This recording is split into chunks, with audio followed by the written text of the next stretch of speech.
So ಹಾಗಿದ್ದಾಗಿ Hubballi case ವಾಪಸ್ ಏನಿದೆ, ಸರ್ಕಾರ ನೀಡಿರುವಂತಹ ಕಾರಣ ಏನು ಅನ್ನೋದನ್ನ ನೋಡ್ಬಿಡೋಣ. ಅಕ್ಟೋಬರ್ನಲ್ಲೇ ಕ್ಯಾಬಿನೆಟ್ ಒಪ್ಪಿಗೆ ಕೊಟ್ಟಿತ್ತು, ಪರಮೇಶ್ವರ್ ಹೇಳಿರೋದನ್ನ. ಸುಳ್ಳು ಕೇಸ್ ಹಾಕಿದ್ರೆ ಪರಿಶೀಲಿಸಿ ವಾಪಸ್ ಪಡೆಯೋಕೆ ಸರ್ಕಾರಕ್ಕೆ ಅವಕಾಶ ಇದೆ, ಅಷ್ಟೊಂದು ಜನರ ಮೇಲೆ ಹಾಕುವ ಅಗತ್ಯ ಇಲ್ಲ, ಸಂಪುಟ ಉಪಸಮಿತಿ ಅಭಿಪ್ರಾಯ ಅಂತ ಅವರು ಹೇಳಿದ್ದಾರೆ. ಈ ಪ್ರಕರಣದಲ್ಲಿ ಕೇವಲ ಅಲ್ಪಸಂಖ್ಯಾತರಷ್ಟೇ ಅಲ್ಲ ರೀ, ವಿದ್ಯಾರ್ಥಿಗಳು, ರೈತರು ಇದ್ದಾರೆ ಅನ್ನೋದು. ಬಿಜೆಪಿ ಸರ್ಕಾರ ಇದ್ದಾಗಲೂ ಹಲವು ಕೇಸ್ ವಾಪಸ್ ಪಡೆದಿತ್ತು. ಯುಪಿಯಲ್ಲಿ ಅಲ್ಲಿನ ಸಿಎಂ ವಿರುದ್ಧದ ಹಲವು ಕೇಸ್ ಹಿಂಪಡೆಯಲಾಗಿದೆ ಅಂತ ಅವರ ಸ್ಪಷ್ಟನೆ. ಸರ್, ಕೇಸ್ ವಾಪಸ್ ಪಡೆಯೋದಕ್ಕೆ ಅವಕಾಶ ಇರುತ್ತೆ, ಆದರೆ ಎಂಥ ಕೇಸ್ಗಳನ್ನ ವಾಪಸ್ ಪಡಿತಾರೆ ಅನ್ನೋದು ಇಂಪಾರ್ಟೆಂಟ್ ಆಗಲ್ಲ ಸರ್. ಹಾಗಂದ್ರೆ ಈಗ ಅಲ್ಪಸಂಖ್ಯಾತರು, ಈಗ ಹುಬ್ಬಳ್ಳಿ ಠಾಣೆ ಮೇಲೆ ಗಲಾಟೆ ಮಾಡಿದವ್ರನ್ನ ಕೇಸ್ ವಾಪಸ್ ತಗೊಳ್ತೀವಿ, ಅಷ್ಟೊಂದು ಜನರ ಮೇಲೆ ಕೇಸ್ ಹಾಕೋ ಅವಶ್ಯಕತೆ ಇರಲಿಲ್ಲ ಅಂತ ನಂಗೆ ಗೊತ್ತಿಲ್ಲ. ಬಟ್ ಕೇಸ್ ವಾಪಸ್ ತಗೊಳಕ್ಕೆ ಅವ್ರಿಗೆ ಅವಕಾಶ ಇದೆ. ಎಂಥದ್ದು ಪಂಥದ್ದು ಅನ್ನೋದನ್ನು ತೀರ್ಮಾನ ಮಾಡಕ್ಕೆ ನಾನು ಪೊಲೀಸ್ನವನು ಅಲ್ಲ, ಸರ್ಕಾರವೂ ಅಲ್ಲ.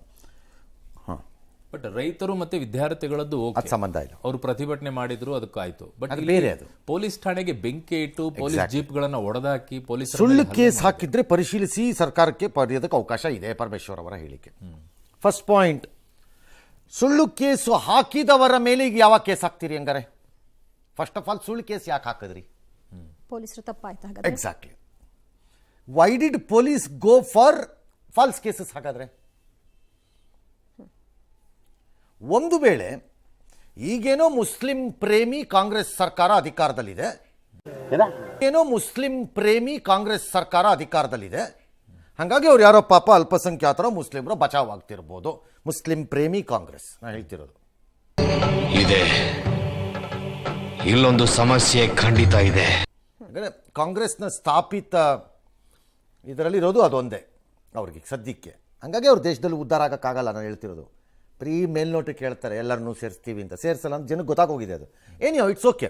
ಅದಿರೋದ್ರಿಂದ ಈಗ ಅವ್ರು ಬಚಾವಾದರು. ಒಂದು ವೇಳೆ ಅದು ಅಲ್ಲದೆ ಬೇರೆಯವ್ರು ಇದ್ದಿದ್ದಿದ್ರೆ ಆ ಸುಳ್ಳು ಕೇಸ್ಗಳಲ್ಲೇ ಅವ್ರೆಲ್ಲ ಸಿಗಾಕೋಬೇಕಿತ್ತ ಹಂಗಾರೆ ನಿಮ್ಮ ಪ್ರಕಾರ? ಹಂಗಾರೆ ಸುಳ್ಳು ಕೇಸ್ ಹಾಕಿದವರ ಮೇಲೆ ಕ್ರಮ ಏನು ಹೇಳಿ? ಫಸ್ಟ್ ನಂಬರ್ 1 ಹಾಕಿದ್ರೆ. ನಂಬರ್ 2, ಅಷ್ಟೊಂದು ಜನರ ಮೇಲೆ ಹಾಕುವ ಅಗತ್ಯವಿಲ್ಲ. ಸಂಪುಟ ಉಪಸಮಿತಿ ಅಭಿಪ್ರಾಯ. ಸಂಪುಟ ಉಪಸಮಿತಿ ಕೋರ್ಟು ಅಲ್ಲ, ಜಡ್ಜಸ್ಸು ಅಲ್ಲ, ನ್ಯಾಯಾಲಯನೂ ಅಲ್ಲ, ನೀವು ಕಾನೂನು ಪಂಡಿತರು ಅಲ್ಲ. ನೀವು ಯಾರು? ರಾಜಕಾರಣದಲ್ಲಿ 10 ಓಟ್ ಎಕ್ಸ್ಟ್ರಾ ತಗೊಂಡು ಬಂದಿರೋಂಥವ್ರುಗಳು ಅಷ್ಟೇ. ನೀವೇನು ನೀವಿನ ಮೇಲಿಂದ ಇಳಿದು ಬಂದುಬಿಟ್ಟಿದ್ದೀರಾ? ನೀವೇನು ಲಾ ಓದಿ ಜಡ್ಜ್ಗಳ? ನೀವೇನೂ ಅಲ್ಲ. 15 ಓಟ್ ಎಕ್ಸ್ಟ್ರಾ ಬಂದಿರಬೇಕು. ಅಲ್ಲಿ ಭಾಳ ಸಂಪುಟದಲ್ಲಿ ಕೂತಿರೋರಿಗೆ 3,000 ಓಟೋ 2,000 ಓಟೋ ಎಕ್ಸ್ಟ್ರಾ ಬಂದಿರಬೇಕಷ್ಟೇ. ಹಾಗಾಗಿ ನೀವೆಂಗೆ ಡಿಸೈಡ್ ಮಾಡ್ತೀರಾ ಇಷ್ಟು ಜನದ ಮೇಲೆ ಹಾಕಬೇಕು, ಇಷ್ಟು ಜನದ ಮೇಲೆ ಹಾಕಬಾರ್ದು ಅನ್ನೋದನ್ನು? How do you decide? Who are you to decide? ಸರ್ಕಾರ ಅಂದ ತಕ್ಷಣ ಎಲ್ಲ ಮಾಡಿಬಿಡ್ತೀವಿ ಅಂತಲ್ಲ. ಅಲ್ಪಸಂಖ್ಯಾತರಷ್ಟೆಲ್ಲ ವಿದ್ಯಾರ್ಥಿಗಳು, ರೈತರು ಇದ್ದಾರೆ. ನಂಗೆ ಗೊತ್ತಿಲ್ಲ ರೈತರು ವಿದ್ಯಾರ್ಥಿಗಳು ಈ ಪೊಲೀಸ್ ಪ್ರಕರಣದಲ್ಲಿ, ಪೊಲೀಸ್ ಠಾಣೆ ಪ್ರಕರಣಕ್ಕೆ ಯಾಕೆ ಬಂದಿದ್ದಾರೆ ಅಂತ ನಂಗೆ ಗೊತ್ತಿಲ್ಲ. I don't know. ವಾಪಸ್ ತೆಗಿತಾ ಇರೋ ಕೇಸ್ಗಳಲ್ಲಿ ಅದು ಬೇರೆ ವಿಚಾರ. ಅದನ್ನು ತಂದು ಇದಕ್ಕೆ ತಗಲಾಕಿಬಿಟ್ಟು ಮರ್ಡರರ್ ಜೊತೆ ಪಿಕ್ ಪಾಕೆಟರ್ನ ತಂದುಬಿಟ್ಟು ಪಿಕ್ ಪಾಕೆಟರ್ ತೋರಿಸ್ಬಿಟ್ಟು ಮರ್ಡರನ್ನು ಬಿಡಿಸ್ಬೇಡಿ. ನೀವು ಮಾಡ್ತಿರೋ ಕೆಲಸ ಅದೇನೆ. ಅಯ್ಯೋ, ಈ ನನ್ನ ಮಕ್ಕಳು ಮತ್ತೆ ಶುರು ಮಾಡಿದ್ರಯ್ಯ. ಈ ಸರ್ಕಾರ ದ್ರೋಹಿ ಸರ್ಕಾರ ನನ್ನ ಪ್ರಕಾರದಲ್ಲಿ. ಈ ವಿಚಾರದಲ್ಲಿ ಅಷ್ಟೇ ಅಲ್ಲ, ಎಲ್ಲೆಲ್ಲಿ ಪೊಲೀಸ್ ಸ್ಟೇಷನ್ಗಳ ಮೇಲೆ ದಾಳಿ ಆಗಿದೆ ಅಲ್ಲೆಲ್ಲ ಸರ್ಕಾರಗಳು ಈ ರೀತಿ ಬಿಹೇವ್ ಮಾಡಿರೋದ್ರಿಂದಾನೇ ಮೊನ್ನೆ ಉದಯಗಿರಿ ಮತ್ತೆ ನಡೆದಿದ್ದು. ಇನ್ನು 10 ನಡೆಯುತ್ತೆ ಈ ಕಾಂಗ್ರೆಸ್ ಸರ್ಕಾರದ ಅವಧಿ ಒಳಗಡೆ. ಬರೆದಿಟ್ಕೊಳ್ಳಿ, ಹೇಳಿದ್ದೀನಿ. ನಡೆದೇ ಇವರಿಂದಾನೇ ನಡೆಯೋದು, ಕಾಂಗ್ರೆಸ್ಸಿಂದಾನೇ. Congress is responsible for this. Okay, BJP ಸರ್ಕಾರ ಇದ್ದಾಗಲೂ ಪಡೆದಿರ್ಬೋದು. ಪಡೆದಿದ್ರೆ ಅದು ರಾಂಗೆ. ಸ್ಟೇಷನ್ ಮೇಲೆ ಆಗಿದ್ದಾಗ, ವ್ಯವಸ್ಥೆ ಮೇಲೆ ಆಗಿದ್ದಾಗ, ಸಂಘಟನೆಗಳ ಕೇಸ್ಗಳನ್ನು ವಾಪಸ್ ಪಡೆದಿರೋದನ್ನು ಅದನ್ನು ಚಾಲೆಂಜ್ ಮಾಡಬೇಕು. ಯಾವನಾದರೂ ಅಷ್ಟೇ.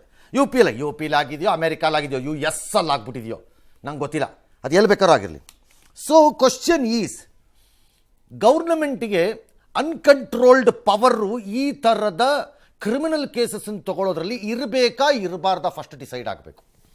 ಯಾರು ಒಬ್ಬರು ಈ ಪಾಯಿಂಟ್ಸನ್ನು ಇಟ್ಕೊಂಡು ಸಾರ್ವಜನಿಕ ಹಿತಾಸಕ್ತಿಯ ರೂಪದಲ್ಲಿ ಒಂದು ಪ್ರಶ್ನೆಯನ್ನು ಎತ್ತಬೇಕು ನ್ಯಾಯಾಲಯದಲ್ಲಿ, maybe in high court or supreme court.